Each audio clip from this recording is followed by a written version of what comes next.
Hello there, friends. Well, today it's going to be a quick one. Some people, they don't know what this is. These are hog ring pliers in which you install seat covers mostly with hog rings, and that's what this is right here. That is a hog ring. Put in the hog ring pliers. So anyway, installing seat covers with hog rings is today's tip of the day. So what I'm going to show you here is something that all trimmers or upholsterers experience at one time or another. So I'm going to show you what it is. That way you don't have to guess. And here we go. Well, to start off with, this is a hog ring bag I made for myself. Probably about a couple decades ago. Anyway, this is where I keep my hog rings. I throw them in there. You might see my hog ring trick in another video. What do they always say? That they're going to post it, link up right up here. Let's see if I can do that, or in the description, right? Okay. So the other thing I'm not going to do, and you'll probably never hear me doing my videos, is say, "Hey guys," okay? Because I don't want to do that. So anyway, we are installing a seat cover here with hog rings.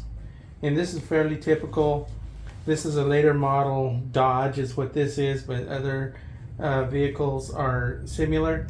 Some will have a metal listing wire going through a little pocket called listing. So this is the trick. So on the foam side, there's always going to be some kind of an anchor, something going on here like that, that the hog ring is, what you're really trying to do is you're trying to aim for that.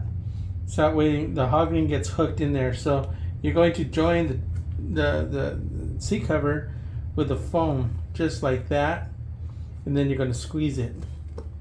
Okay, so this is that might have looked fairly simple, but when you're working on a table or in the car and you want to put in a hog ring, this is what happens. A lot of guys they try to hook it in there like that. And what happens is they miss the foam side. They totally miss that. So I'm going to demonstrate what that kind of looks like. So if you kind of miss it. Okay, they made that attempt. Okay, but they missed it. Okay, so you end up with something like this. What's funny, from the factory, when I took this one apart, somebody missed one of these 3 times. So that's what kind of prompted me to make this video, because it does happen to everybody, even at the factory. So what I usually do is, if I find something like that, I'll take this type of a cutter and I will cut that hog ring off. You can also do it with dikes, something like this, but sometimes you really got to squeeze hard in order to do that. Or, I don't know, I just bought these here because it's a little easier. Make my life a little easier. So, to get around that, so that way that doesn't happen, this is technique number 338. So, technique number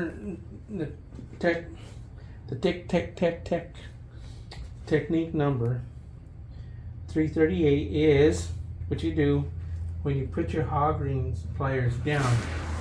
Okay, let's say this is down on the table. I'm only doing this that way you can see what I'm doing. What you do is you give that extra little push. So just at that last second before you squeeze, you give that little push like that. And if you do that, your chances of hitting that listing wire are going to be a lot greater. So you put your hog rings in there like that, try to match everything up, give that little extra little push. And you know what? You're going to be successful. I'm not going to say all the time, because it's still going to happen. But let's say most of the time, because what happens is if you miss, you know what? You got to do it again. So like, say if I missed like that. Okay. It didn't go into the foam. So then I got to try my second attempt. Give my little push. Okay, now I got it, but now, nobody'd ever see that, right? But we know it's there. We know it's there. Okay. You won't sleep tonight if you know it's there. Okay, so anyway, that's what you do. Just continue and continue. And sooner or later, you're going to have it all on there, and that's what it looks like.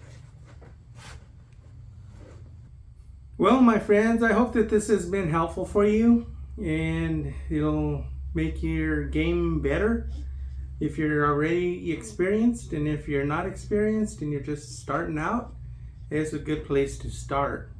So until next time, we'll see ya.